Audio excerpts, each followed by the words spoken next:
Hey, Maria, we back with continuing chapter 14, Coldest Winter Ever. All right, ladies, this is a big one. Everyone with a weave, sit your bald asses down. 25 girls were out on that one call. My shit was straight and real. With 15 girls left, I was planning on winning.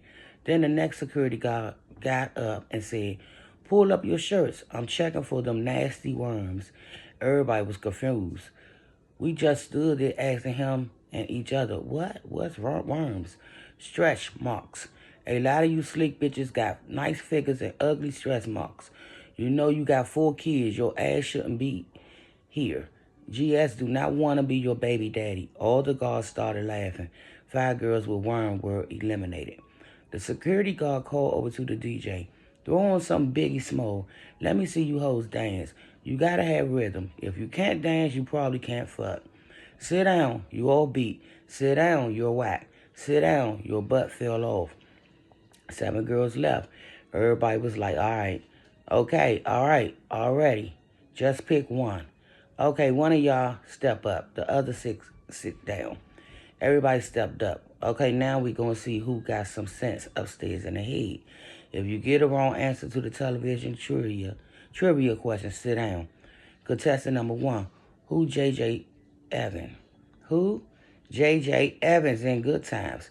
I don't know. Sit down. It was Mad Dog.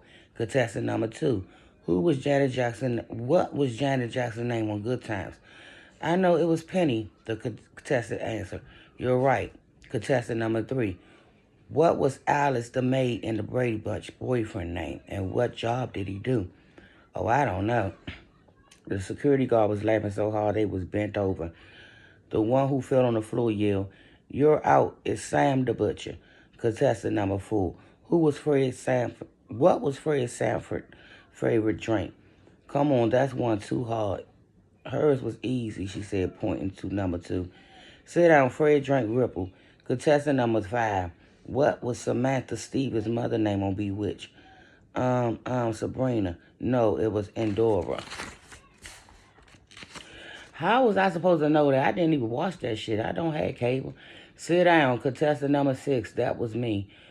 What was the name of the dog on the Jetsons? The dog on the Flintstone and the dog on the Brady Bunch? Astro, Dino, and Tiger, I said swiftly. Oh, shit, that's right. Security laughed. The buff one was like, yo, that bitch is smart. Contestant number 7 was disqualified because she didn't know who beat Rerun in the dance contest on what's happening. But I saw that episode at least 10 times. It was Danny Disco Dynamite. Now we're down to 2 contestants. Who is going to be? Let me see. Then one of them security guards jumped up and said, what size is your bra? The girl said 36D. I said 34D.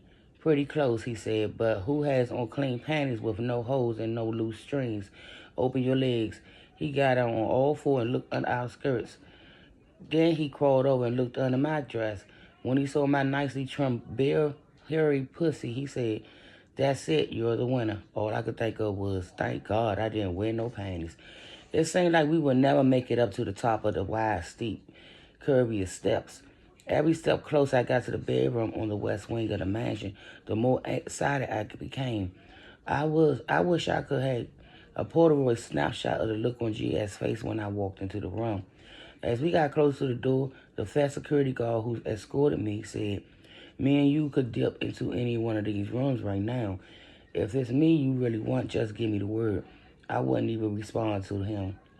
A few steps before the entrance to G.S.'s bedroom, the fat guy turned around and walked away. I could hear the music in the room pumping real loud. Standing outside the door, I checked my clothes and touched my head with my fingers. I turned the knob to let myself in. Surprisingly, the room was dark. The only light was coming from the television, where the image from the PlayStation Street Fighter game was stuck on pause. I ran my hand along the wall, trying to guide myself to the light switch. Accidentally, I tripped over what I guess was a Timberland boot tossed on the floor. Now I was glad the lights were off. I didn't want GS to see me in an uncool position. When I stood up, I walked a couple of steps before feeling the night table with my fingers. As my hands were extended in front of me to keep from crashing into anything else, I almost toppled over a Cristal bottle. I knew that was what it was from the shape of it as I held it in my hand. It was empty. Oh shit, I knew GS was wasted, probably crashed out on the bed. It was either that or he's a sexy motherfucker who likes to play games in the dark. I could get with that. With a few more steps, I found my feet tangled in his pants that were tossed on the floor. Now I was getting real excited. Finally, I found the sound system, but I couldn't read the buttons, so I just started turning and pushing them one by one. There was static, then shit just started going crazy for a minute. I pushed the buttons for faster until luckily one shut the sound off. GS, I called out softly, not knowing really why I was whispering now that it was absolutely quiet. I heard him I heard him groan a few times and moved into the direction his voice was coming from. Soon as I bumped into the bed, I started undressing. Who was that? He asked, sounding disoriented. It's me, Sasha. I came to give you what we both been waiting for. He laughed slow and sexy, but naked. I slid my sickly legs in and then the rest of my body, taking total control. I threw my legs over him, then mounted him like I was the jockey and he was the stick. I was determined I was going to revive the $1 million star. I was going to make love to him so he would never remember my name and come back sniffing around my door tomorrow.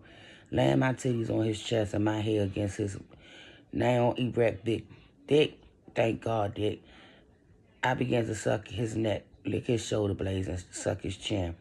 Only seconds passed before his lips came alive and gave way to my sweet passions. We was tonguing. His strong arms gripped my hips and lifted me up slightly, positioning to penetrate. I pulled myself to the side, resisting him so I could suck it first to keep it hard longer. As it went into my mouth and halfway down my throat, I moved my lips slowly back and forth. GS let out a groan that let me know I had him in the palm of my hands. Tonight it will be about him. Once I turned him out, it will be all about me. When I felt the pressure mount in him, I withdrew my tongue and lips. He grabbed my head, wanting me to keep going. Instead, I mounted him, then pushed him inside of me. I put everything I had on him, double-jointed hips and my flexible body moves. He wouldn't never call me a lazy lover. As my pussy muscle held in a loss of grips, I vibrated all over him. I heard him scream in ecstasy like he was my bitch. The sound of his surrender caused me to lose my head, and my organs caused my whole body to shake uncontrollably. He responded by busting a nut, a big fucking walnut inside of me. We both collapsed into sleep. I don't know about him, but I went out with a smile. In the morning, I tidied up after our house guests. I was dressed in GS shirt. Downstairs, I turned to bring together some breakfast for us. I had music playing at a low volume. The sun was filling up the entire house the way it does in a classy neighborhood where architects design houses with position of the sun, moon, and water in mind. As I walked up the long, wide staircase, I felt a pain in my side. Excuse me, sweetie. Hey, you got to get up and get out of here. I don't know what you're doing in here, but don't respond. I'm afraid of the answer. Everything was a blur. I attempted to focus. My head was pulsating the way it does after a night of wild mixture of drinks. The harmless-looking 30-something woman was poking me in the side with a long black antenna, on which I assumed was a walkie-talkie. When I sat up, my eyes confirmed the image that was jetting through my mind. I was in GS mansion. It was not a dream. The untidy room of last night was now spotless except for my naked body. Like a zoom lens, my eyes scanned the floor for my clothes, which I recalled dropping on the floor on my side of the bed. I spotted them laid neatly across a chair. I grabbed my neck with my hands. My diamond necklace and my bracelet was still on, so I could rule out robbery from the bizarre situation. As I collected myself and began dressing, the woman watched me as if I was acting in the scene she was directing. Clutching my bag, I asked her, "Where's GS? He's not due on the set until 2 this afternoon. It's 9 a.m. right now, but you will have to go." Think about it, lady. If I'm in his room, I must be a welcome guest in GS home. "Oh, really?" she said doubtfully. "I'm sure he wouldn't mind if his girl waited downstairs for him." And I'll be back.